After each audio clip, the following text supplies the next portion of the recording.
Entonces,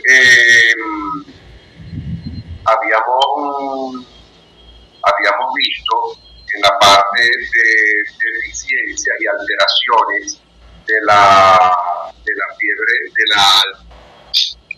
alteraciones del metabolismo del calcio, deficiencias del calcio en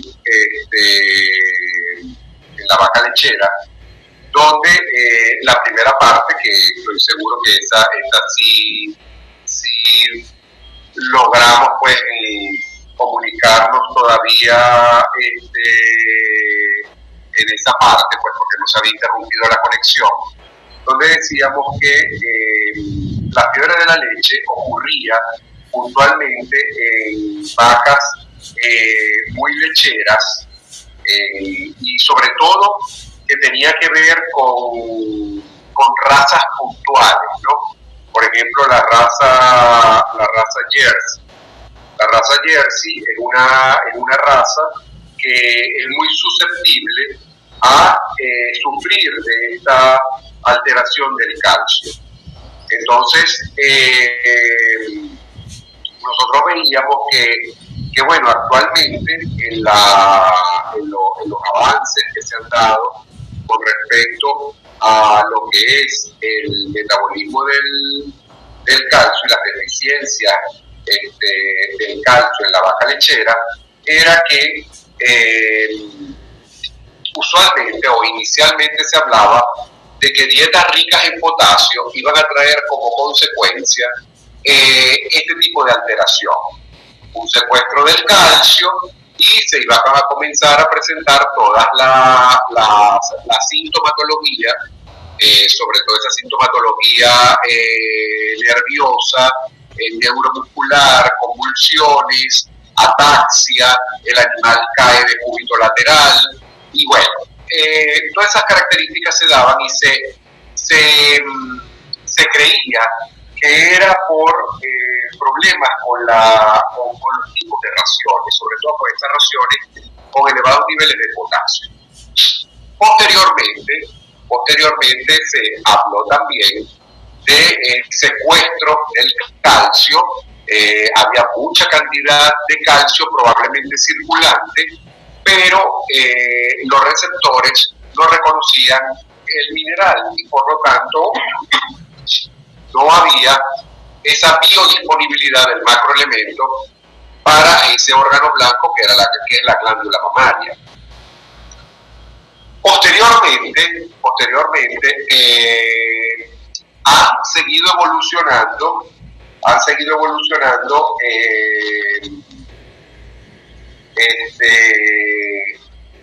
vamos a decir, los estudios y los hallazgos, y también las relaciones de otras alteraciones que tienen vinculación con la fiebre de la leche.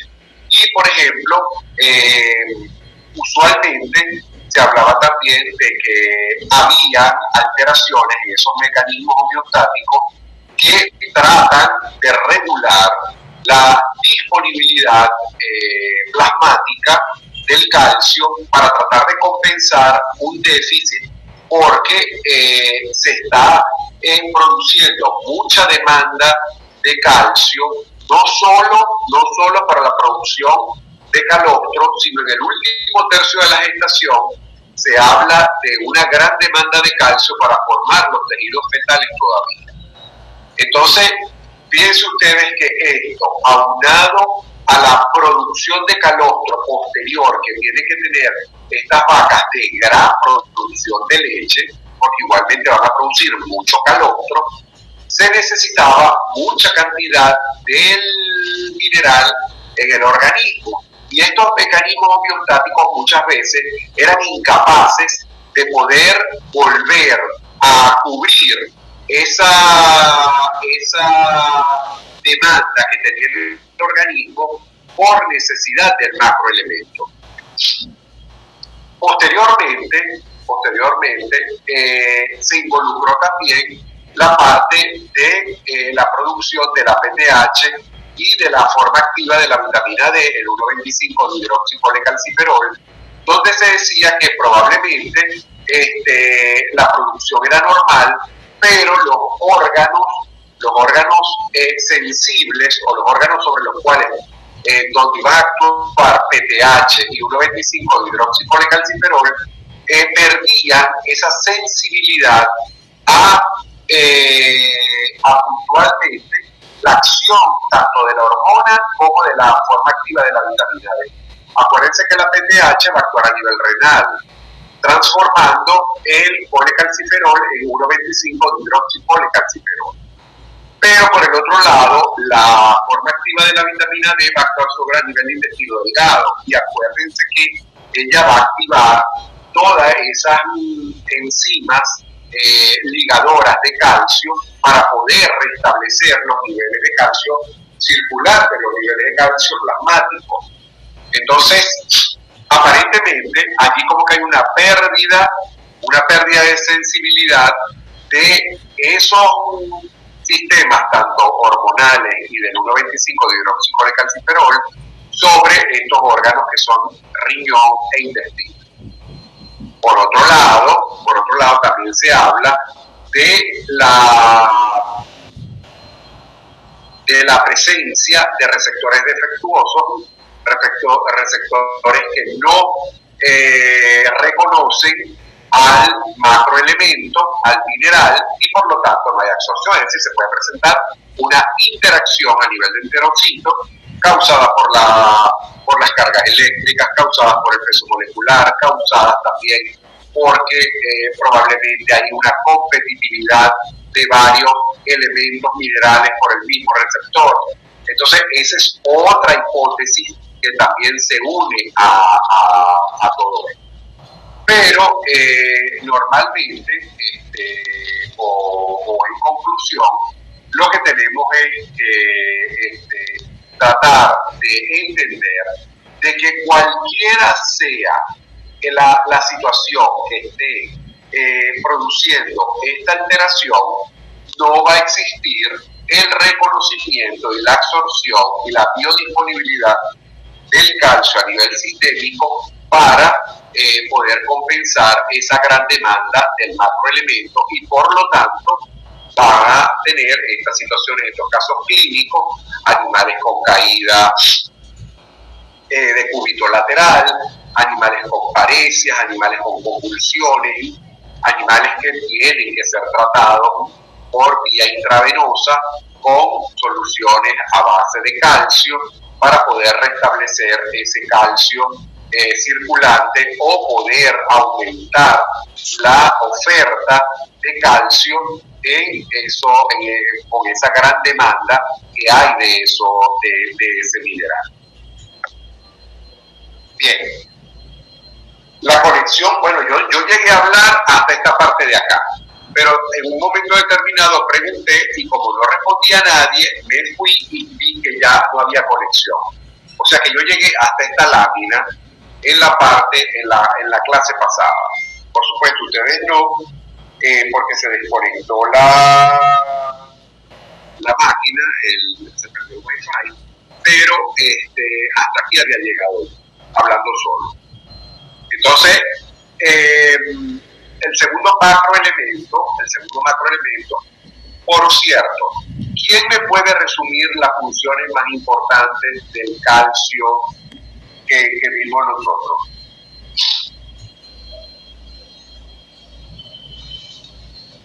Hola, profe. Hola. Participa en la defensa del organismo del animal, en la coagulación sanguínea, en la osteogénesis y... Por favor, repíteme. En las funciones de defensa del animal. O sea, activación del complemento. En la activación del complemento.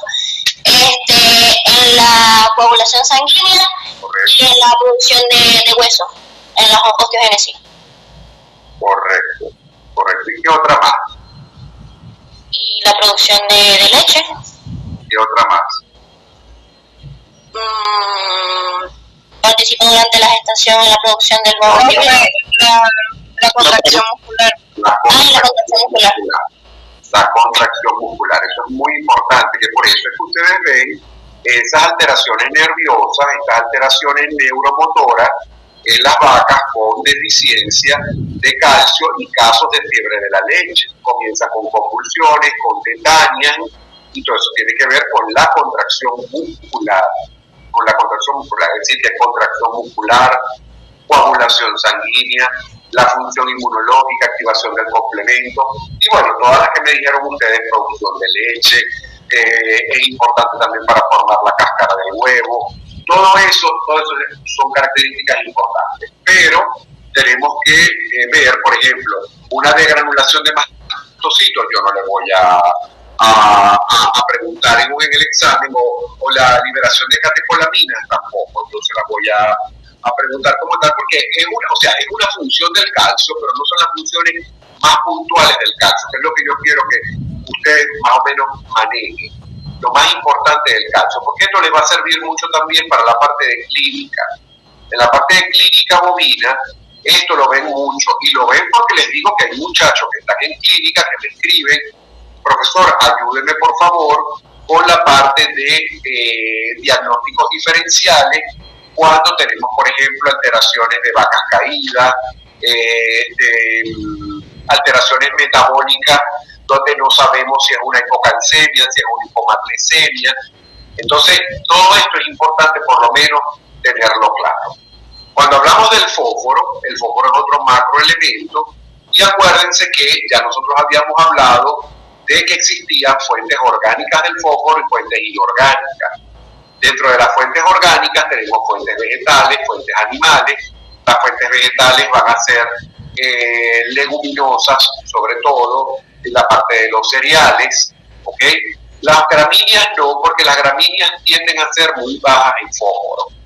Ellas tienden a ser por lo general muy bajas, deficientes en fósforo, pero las leguminosas no. Las leguminosas por lo general tienen buenos niveles de fósforo. Ahora, ¿quién me habla de 3 fuentes inorgánicas del fósforo?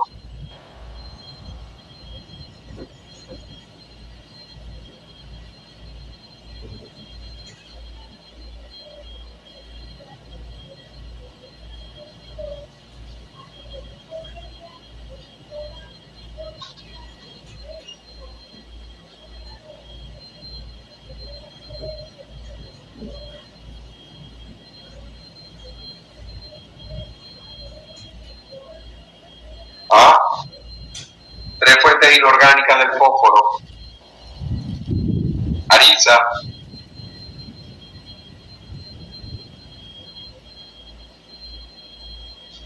Fosfato de origen mineral, profesor. ¿Cómo es eso? Fosfato de origen mineral. O sea, harinas de carne, pescado, no, esa fuente orgánica. No, señor, harina de carne no es inorgánica. Harina de carne es orgánica. Es orgánica de origen animal. Esa no es una fuente inorgánica. Los triglicéridos. ¿Qué es eso? ¿Cómo vas a hablar de triglicéridos si estamos hablando de fuentes de fósforo? Los triglicéridos lo debes tener bien alto, por cierto, pero no es eso el tema. Estamos hablando de minerales.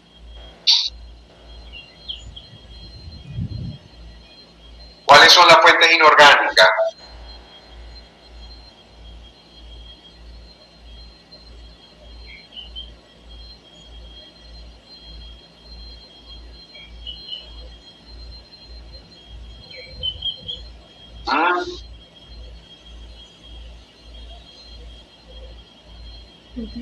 Fosbi, tricalfos,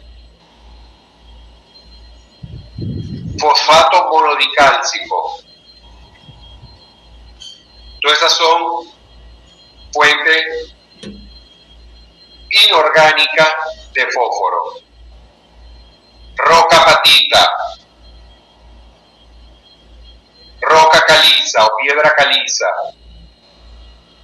Todas estas son fuentes inorgánicas de fósforo.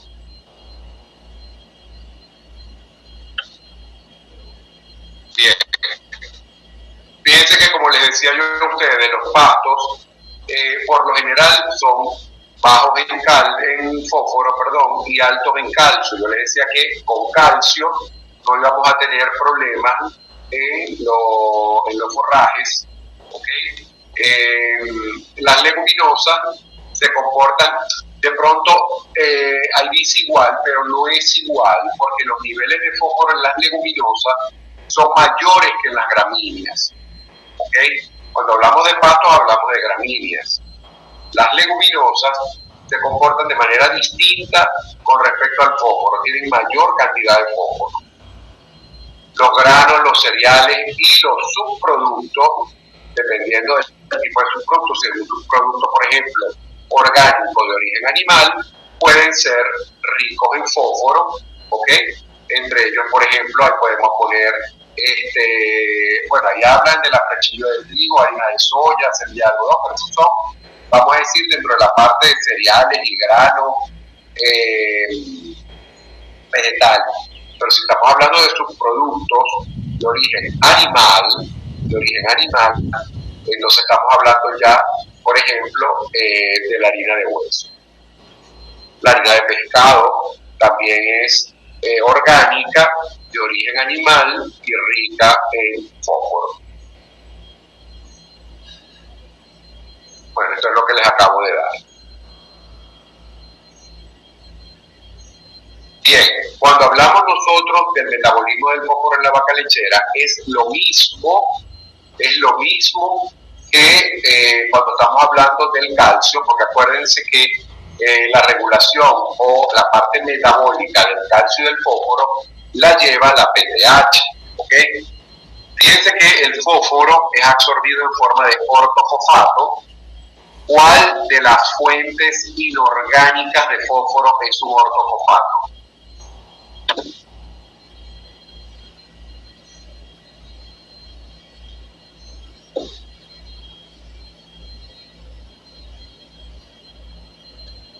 ¿El biofósforo? No.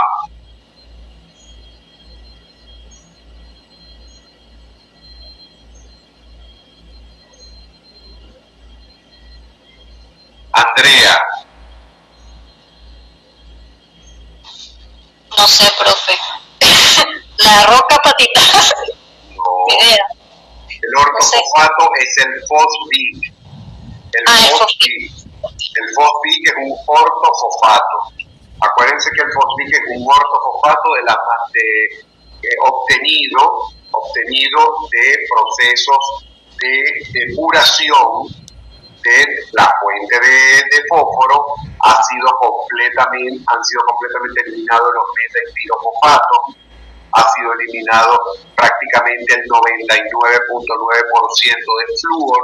Entonces, el fósforo absorbido se absorbe como un ortofosfato, y como un ortofosfato, vamos a decir desde el punto de vista geológico, tenemos el fósfito. Bien, fíjense que cuando habla aquí de los requerimientos van a depender, eso es lo mismo que vimos nosotros en la lámina de las generalidades. ¿De quién va a depender los requerimientos de minerales? Del peso de la vaca, de la función fisiológica, del nivel de producción, de la dieta, de la edad, de todo eso, porque esto vuelve como que a repetirse, y prácticamente lo que tenemos es que hacer un recordatorio de la parte de las generalidades. Bien, fíjense que la PTH, que es la aparato hormona, va a regular la retención de fósforo en los riñones, y esto se hace a nivel de los túbulos renales. Acuérdense que la PTH actúa a nivel renal, y la función también de la PTH ahí es transformar el colecalciferol o el 1,25 colecalciferol en 1,25 hidroxicolecalciferol, ¿okay? Que es la forma activa de la vitamina D, y que es la que va a actuar para regular todos estos niveles de calcio y de fósforo también, porque van a participar todos. Fíjense que la hipercalcemia siempre está acompañada de bajos niveles de fósforo y por lo tanto se inhibe la PTH. Acuérdense que la hipercalcemia, cuando aumentan los niveles de calcio, ¿qué va a pasar con la PTH? Cuando aumenta el calcio plasmático, ¿qué pasa con la PTH?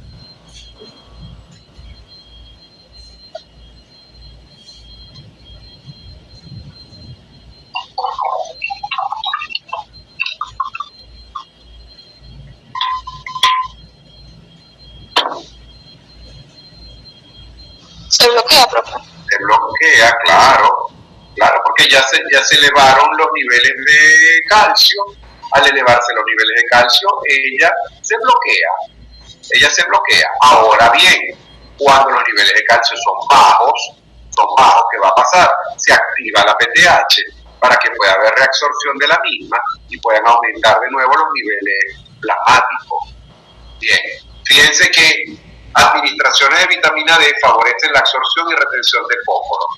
Ahora bien, dice administraciones de vitamina D, pero acuérdense también que ¿qué pasa con la vitamina D cuando hay hipercalcemia? ¿Qué pasa con la vitamina D cuando hay hipercalcemia?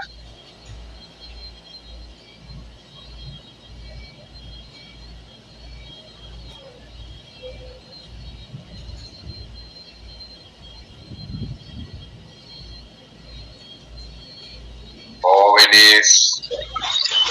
Sí, se transforma en su forma activa. ¿Cómo? Que no puede ser transformada al 1.25. Claro, correctamente. No hay producción de vitamina, de la forma activa de la vitamina D. Por eso es que se dice que las administraciones de vitamina D favorecen la absorción y retención de fósforo, pero tienen que ser administraciones parenterales. ¿Por qué? Porque no se está produciendo vitamina D, porque está bloqueada la PTH, porque hay hipercalcemia. Entonces, eso es lo importante. La otra parte de abajo no se preocupa. Pero esto de la vitamina D, sí. Y la parte de la hipercalcemia con los niveles bajos de fósforo también es importante.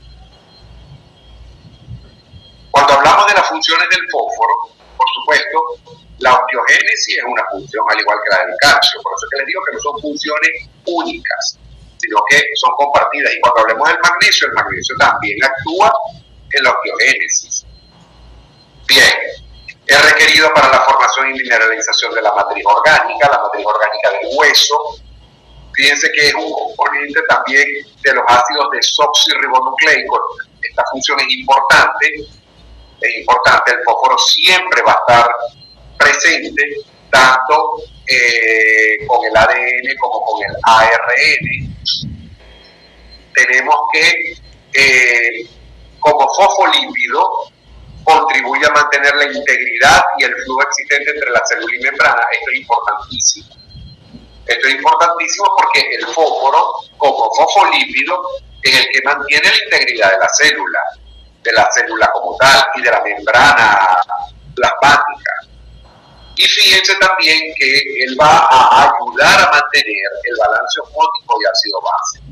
Pero aquí en el balance osmótico y de ácido base tenemos que hablar también de otros elementos, como son cloro, sodio, potasio. Cloro, sodio y potasio son los que van prácticamente a regular ese balance osmótico. Que el fósforo pueda participar como fosfato en esa regulación osmótica, está bien, pero lo importante allí son sodio, cloro, potasio, sí, marrenina, angiotensina y vasopresina, aldosterona. Fíjense que el fósforo actúa también en la gluconeogénesis, que nosotros veíamos mucho, por ejemplo, en la parte de gluconeogénesis a nivel hepática en el metabolismo de los carbohidratos, eso es muy importante. El fósforo va a actuar también en el transporte de los ácidos grasos, de los aminoácidos, en la síntesis de proteínas. Si no hay fósforo, no hay síntesis de proteína. ¿Y cuál es el vehículo del fósforo para que la microbiota ruminal pueda utilizarlo como nutriente y favorecer esa replicación bacteriana y producir proteína bacteriana? ¿Cuál es ese vehículo?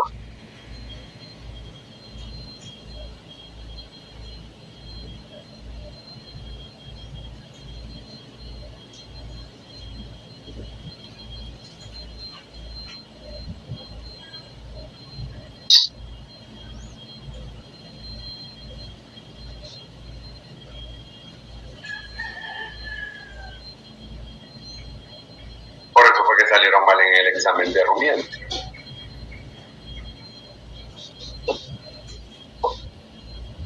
Arisa, ¿cuál es ese vehículo?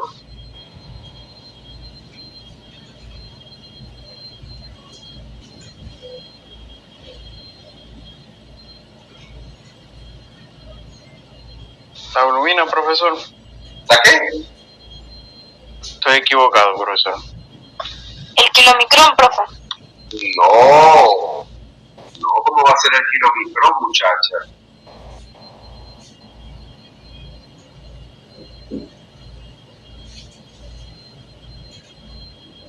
Freddy.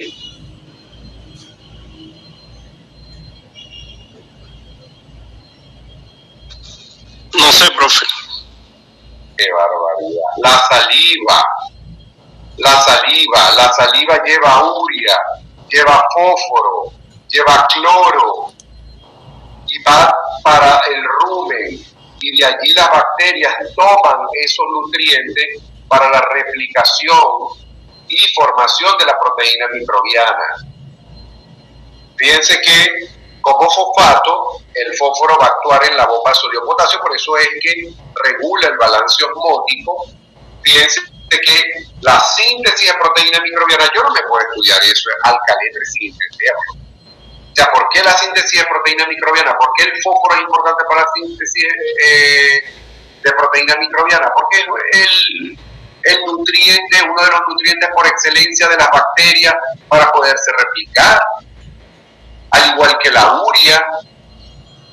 ¿Okay? Entonces, por eso es que es importante ese elemento para la microbiota ruminal, para la flora ruminal. Pero todo tiene que aquí ir relacionado, porque si no, no podemos entender las cosas. Bueno, las deficiencias de fósforo van a traer raquitismo, por supuesto, anormalidades en los huesos y dientes. ¿Qué es picomalacia?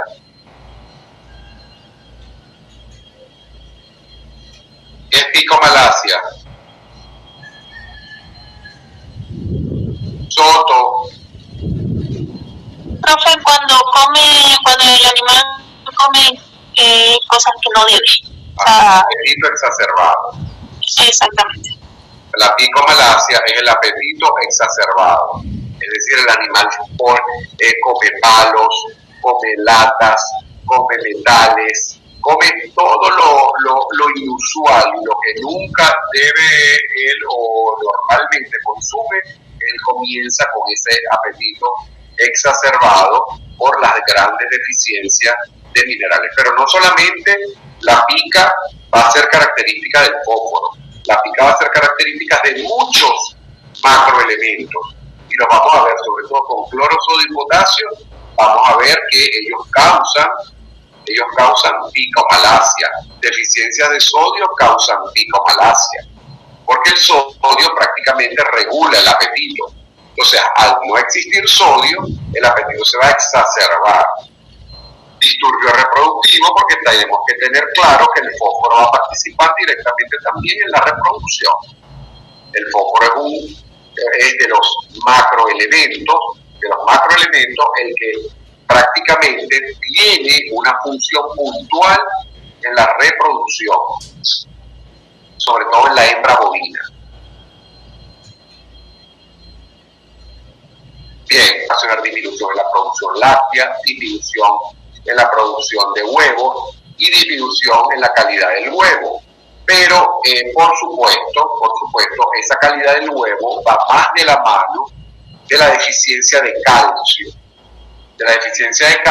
Porque la cáscara del huevo se debilita mucho y hay pérdidas económicas por la ruptura de los huevos en las mallas de los galpones de gallinas ponedoras. Bien, magnesio es el tercer mineral. Ya de magnesio ya hemos dicho varias cosas. De magnesio hemos dicho varias cosas, en primer lugar, porque cuando hablábamos de la participación del potasio en la fiebre de la leche, donde se hablaba de dietas ricas en potasio, yo les decía a ustedes que cuando el potasio está aumentado, por ejemplo, a nivel ruminal, este potasio va a producir una alteración en el gradiente electroquímico del rumen. Y eso va a tener como consecuencia un bloqueo en la absorción del magnesio. Pero por otro lado, también tenemos la interacción que se da entre, por ejemplo, el bicarbonato de sodio, que aumenta el pH del rumen con la absorción de magnesio. Es decir, cuando se aumenta o se alcaliniza mucho un medio, esto trae como consecuencia que se bloquea la absorción del magnesio. Entonces esto es importante que lo conozcamos y que lo mantengamos a la par. Tenemos que cuando el animal presenta deficiencias de magnesio, se va a presentar una alteración que se conoce como hipomagnesemia o tetania de los patos. Hipomagnesemia o tetania de los patos. Y esto es un diagnóstico diferencial de la fiebre de la leche, porque son alteraciones metabólicas que van a ocurrir con la misma sintomatología.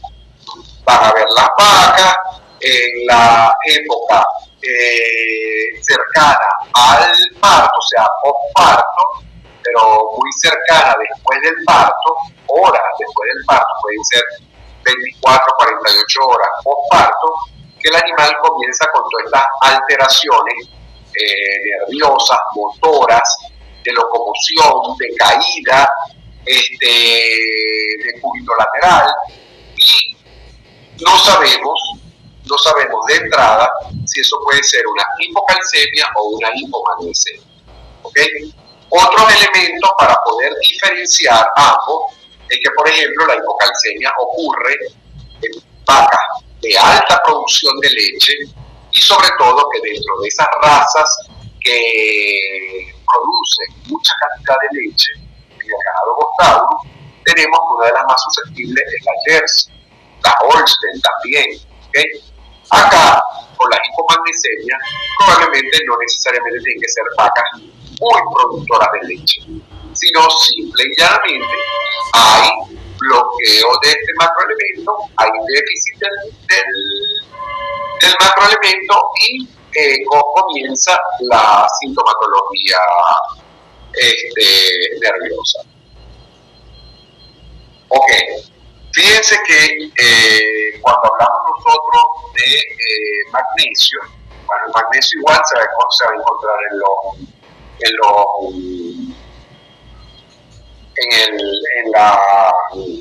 vegetales, también en los subproductos de origen animal, ¿ok? Y bueno, eso es normal, pues ya sabemos que las leguminosas siempre van a tener mejores niveles de magnesio que las gramíneas, ¿ok?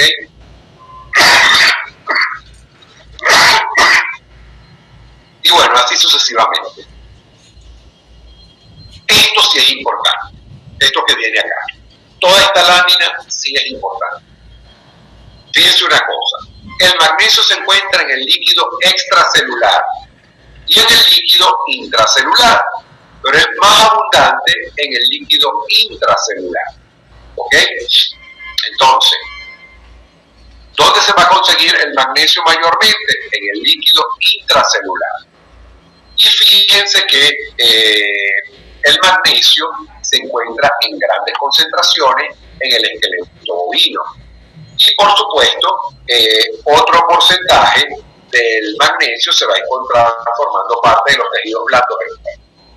Ahora bien, como la mayoría se encuentra en el hueso, en el esqueleto, tenemos que él allí se va a presentar de dos formas. Una, como cristales, estos cristales son fácilmente removidos con ácidos diluidos y puede también presentarse como la trama cristalina ósea, donde él está íntimamente añadido al hueso. Entonces, así se encuentra el magnesio en el hueso, de dos maneras, como cristales y como trama cristalina ósea. Fíjense que en el músculo se encuentra también de dos formas. La forma libre iónica, que es como se encuentra la mayoría de los minerales en el organismo, y ya lo habíamos dicho en la clase de generalidades, pero también se puede encontrar en forma de quelato. Y cuando hablamos de quelato hablamos de una partícula inorgánica unida a una partícula orgánica. En este caso, este quelato lo va a formar el magnesio con el ATP, y eso se llama apoenzima. Es decir, que la apoenzima es un quelato constituida por el magnesio y el ATP. Magnesio y ATP. Esta parte de acá es lo que les expliqué yo, que lo voy a volver a repetir, de la participación del potasio y de la participación también del bicarbonato de sodio. Ahora, en las funciones del magnesio, fíjense, osteogénesis. La osteogénesis es una función que van a tener todos estos macroelementos hasta el momento que hemos estudiado. ¿Ok?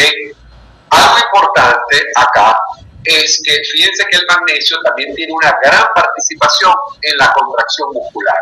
Y eso es importantísimo. Y eso es importantísimo porque por eso es que tenemos que pasar todas estas soluciones ricas en magnesio para colocarlas para administración intravenosa, tenemos que pasarlas lentamente. Entonces, en la contracción muscular también actúa el magnesio, es decir, que en contracción muscular ahorita llevamos calcio y magnesio puntualmente. ¿Ok? Bien. Fíjense que cuando me hablan de la participación en el metabolismo de los carbohidratos, lípidos y proteínas, para mí eso yo no lo pongo como función, porque esa es la función de todos de los minerales. Todos los minerales actúan en el metabolismo de carbohidratos, lípidos y proteínas. En el de los carbohidratos, por supuesto que va a actuar el magnesio, pero es que en los carbohidratos no solamente actúa el magnesio, en los carbohidratos también vamos a ver actuando activamente un microelemento como es el cobalto. También vamos a tener dentro del metabolismo de las proteínas la participación del fósforo, que lo acabamos de ver. Entonces, de los ácidos nucleicos también el fósforo. Entonces, estas no son características puntuales del elemento como tal. Pero, por ejemplo, la contracción muscular sí es muy del magnesio. ¿Okay? Así como el calcio es importante en la contracción muscular, el magnesio también. Y por eso es que es una característica que hay que decir. Y de osteogénesis, por supuesto, hay que meterlo también. Hay que meterlo porque el hueso está formado por calcio, fósforo y magnesio. Y es, vamos a decir, un órgano de depósito de esos macroelementos. Otra función importante es la beta-oxidación de los ácidos grasos. El magnesio va a actuar en la beta-oxidación de los ácidos grasos. Fíjense que las deficiencias van a ser la hipomagnesemia, y pónganse a ver la vaquita esa y acostada, así pudiera empezar una hipocalcemia. Perfectamente. Así puede empezar una hipocalcemia. Y va a terminar la hipocalcemia como las fotos de las vacas Holstein que le pasé todas de cúbito lateral. Acuérdense que esto se llama hipomagnesemia o tetania de los pajos. Hipomagnesemia o tetania de los pajos. Bien, cuando hablamos de sodio, cloro y potasio son tres minerales importantísimos. Yo creo que hablar de los macroelementos, todos son importantes. Y todos son importantes porque ellos tienen funciones muy puntuales en sistemas importantes del rumiante. Entonces, por ejemplo, el sodio, cloro y potasio, inicialmente hablamos sobre todo de la parte del balance ácido-base o del balance osmótico del organismo. Pero tenemos que ver puntualmente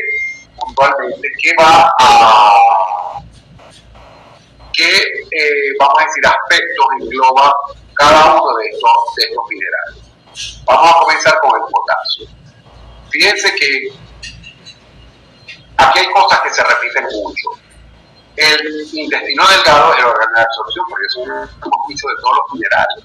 Los minerales se absorben mayormente a nivel del intestino delgado, a nivel del enterocito, ¿ok? A nivel del enterocito. Entonces, ya eso lo sabemos aquí, ¿ok?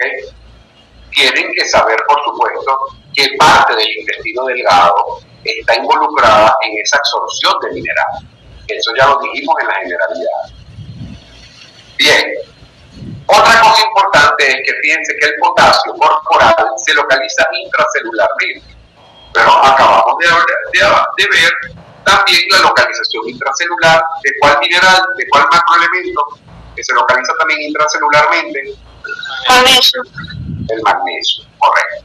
Entonces así ustedes van a ir sacando las características de uno y otro, ¿ok?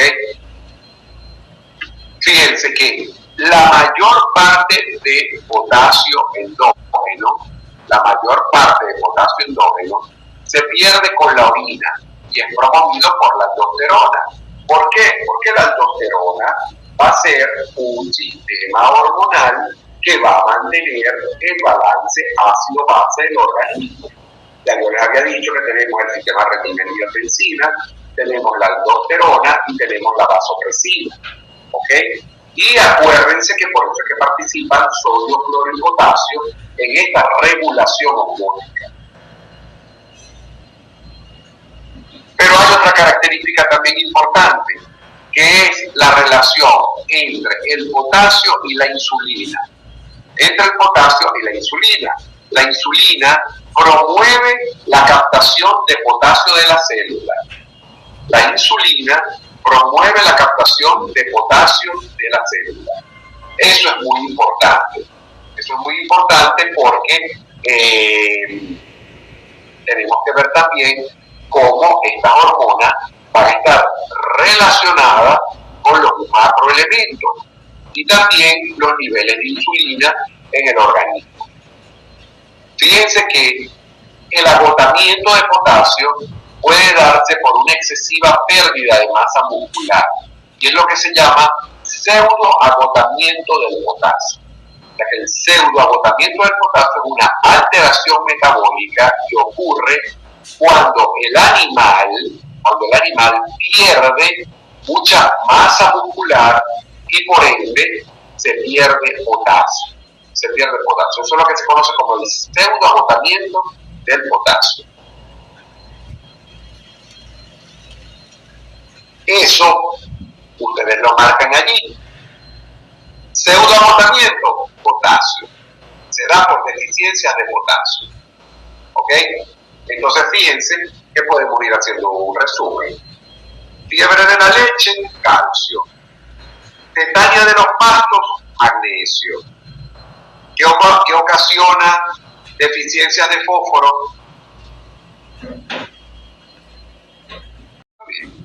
No hay una alteración como tal. Cuando vean ustedes pseudoagotamiento, es deficiencia del potasio. ¿Ok? Eso es lo que tenemos que ir, vamos a decir, puntualizando de cada mineral. Cuando hablamos del sodio, el sodio es un mineral importantísimo. Es muy, muy importante. Y tenemos que prácticamente el sodio es uno de los minerales que están muy relacionados con el consumo voluntario y con la aparición del apetito. ¿Ok? Entonces eso es importante por ahí. Estudiense lo que les estoy dando. No se empiecen a estudiar cosas que yo no les doy. Porque hay cosas que no son tan puntuales y tan importantes. Bien. El riñón es el órgano regulador de la excreción del sodio. Y acuérdense que es el riñón, porque no me van a decir que es el hígado. Porque el riñón, porque el hígado no tiene nada que ver con, primeramente, la producción de orina y la eliminación de los residuos de minerales. El riñón sí. ¿Okay? Entonces, el riñón va a ser el órgano regulador de la excreción del sodio. Y cuando hablamos, fíjense que no hay otra cosa, pues no les voy a preguntar esta parte del coeficiente sodio-potasio, no se los voy a dar. No se los voy a dar porque no los va a enredar más y no lo van a entender como tal. Entonces, vamos a hablar de características puntuales del sodio que sí son importantes: el consumo voluntario, el apetito, ¿okay? El riñón como órgano de la acción. Eso sí hay que saber.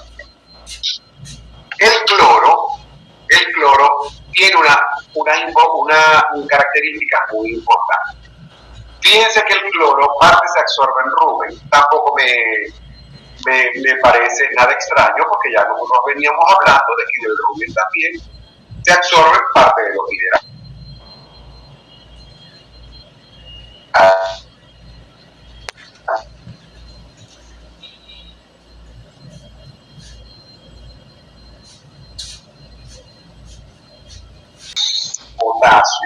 Potasio, exactamente, y por eso es que aumenta el peristaltismo y comienzan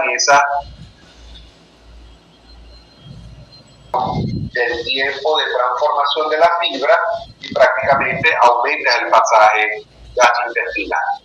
¿Ok? Entonces el potasio también, pero ya también la melaza también es rica en cloro, tiene grandes cantidades de cloro.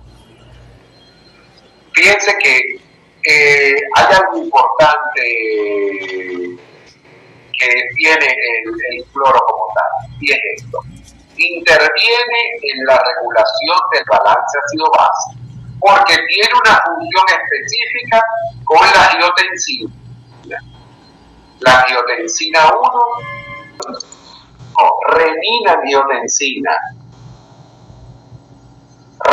Sistema renina-angiotensina, aldosterona, vasopresina. ¿Hasta cuándo voy a repetir yo esos nombres? Ahora, el cloro tiene una función específica con la angiotensina, que forma parte del sistema renina-angiotensina. Cuando vean ustedes pseudoagotamiento, es deficiencia del potasio. ¿Ok? Eso es lo que tenemos que ir, vamos a decir, puntualizando de cada mineral. Cuando hablamos del sodio, el sodio es un mineral importantísimo. Es muy, muy importante.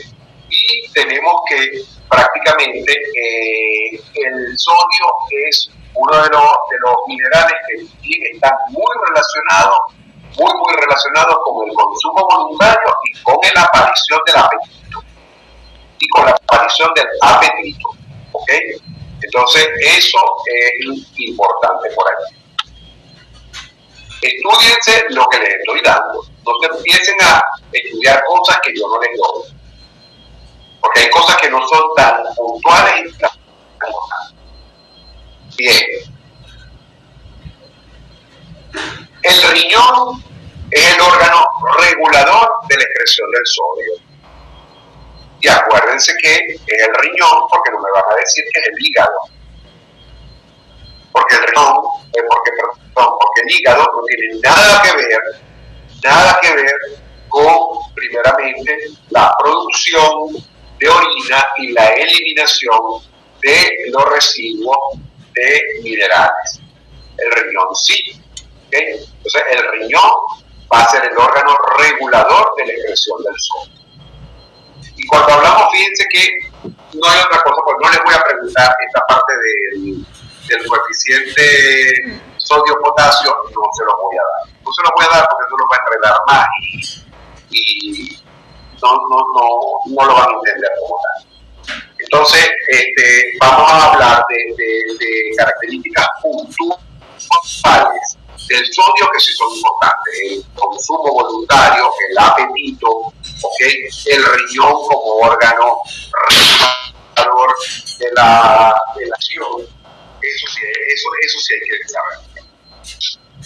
El cloro tiene una característica muy importante. Fíjense que el cloro parte se absorbe en rumen. Tampoco me parece nada extraño, porque ya nosotros veníamos hablando de que del rumen también se absorbe parte de los minerales. Hagan una listica de los más importantes de los cationes y los más importantes de los aniones, porque se los voy a preguntar en el examen. Hay gente todavía que al cloro le pone signo positivo y al sodio le pone signo negativo. Bueno, el sodio, cloro y potasio van a participar en la actividad nerviosa, pero no es una función solamente de ellos.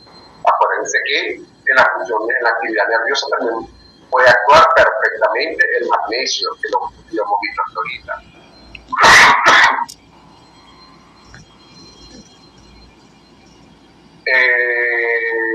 Ya lo demás es todo.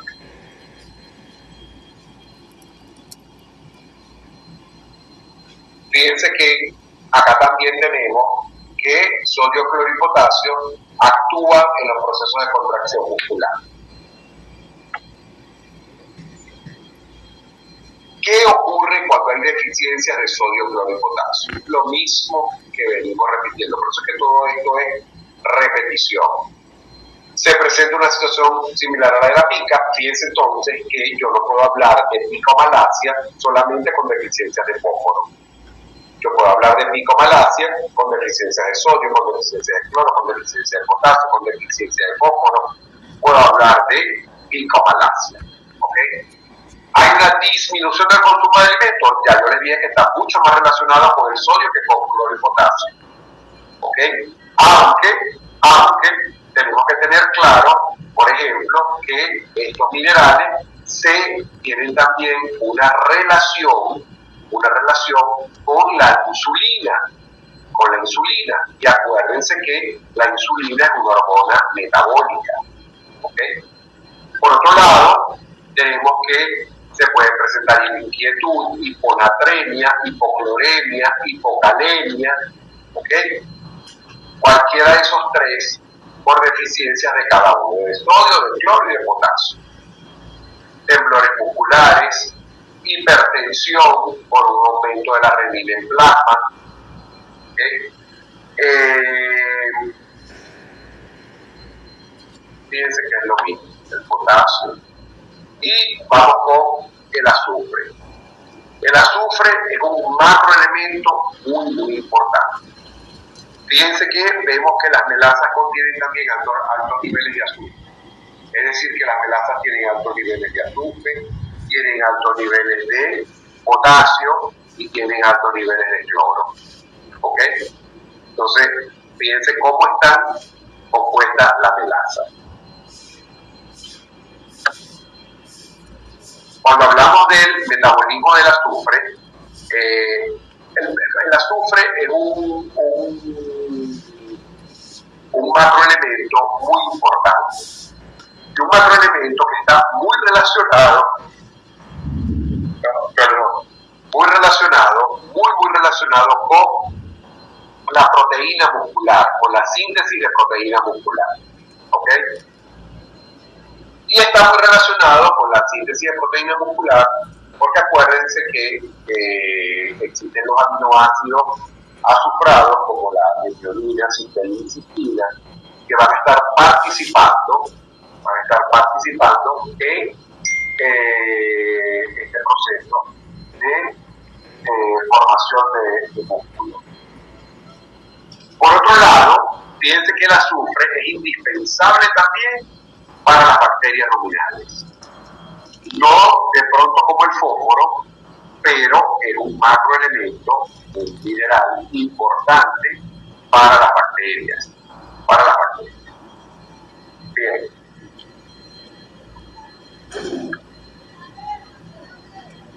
Hay algunas características muy puntuales del azufre. Fíjense que el azufre influye sobre la captación de selenio por los microorganismos ruminantes. El selenio es un microelemento.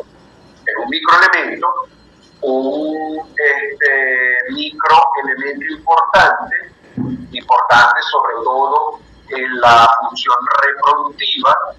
Tenemos que ver que cuando hablamos de selenio, nosotros decimos que mantener los niveles de selenio óptimos en las vacas lecheras y puntualmente en las vacas próximas al parto es un reto y es muy importante para el médico veterinario.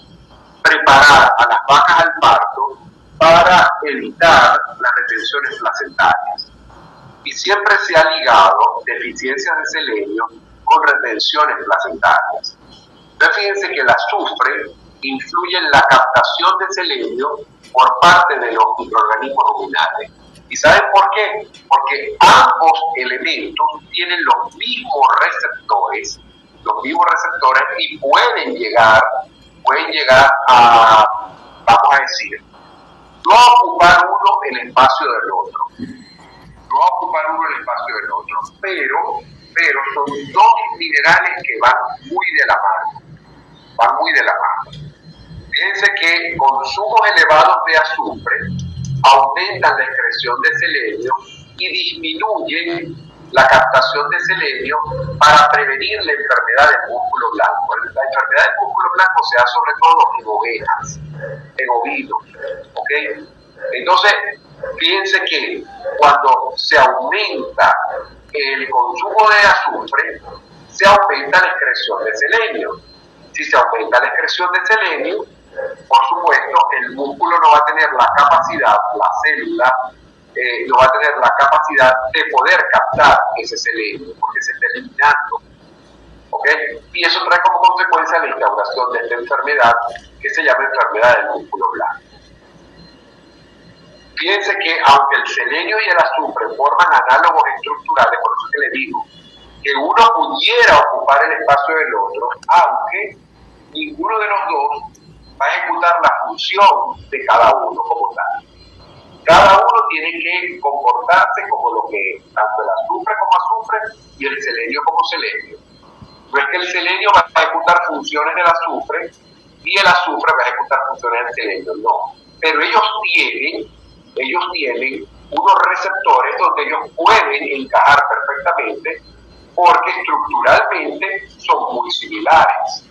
¿Ok? Entonces por eso es que se dice, fíjense, no se ha demostrado que el azufre reemplace al selenio en su actividad biológica. Ninguno de los dos va a reemplazar el uno al otro. Ambos son necesarios, por supuesto, el azufre más porque es un macroelemento. Pero el selenio es un microelemento muy importante, muy interesante.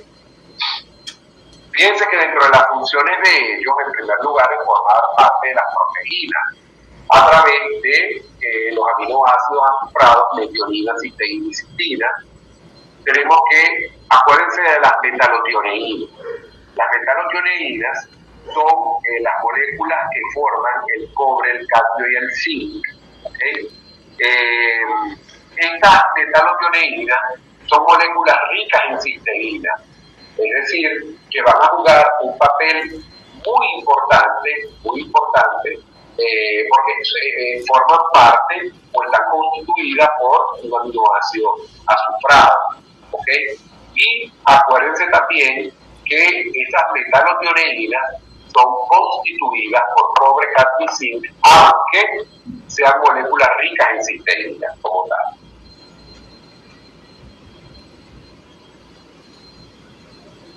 Cuando hablamos de la biotina, que la biotina es una vitamina del complejo B, la biotina está constituida por azufre.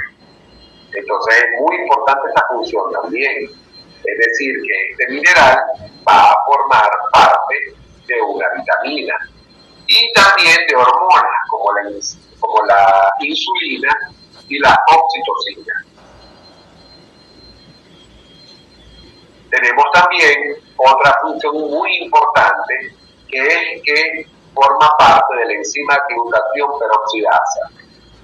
Y esa enzima glutatión peroxidasa tenemos que tiene un papel fundamental en el proceso eritropoyético.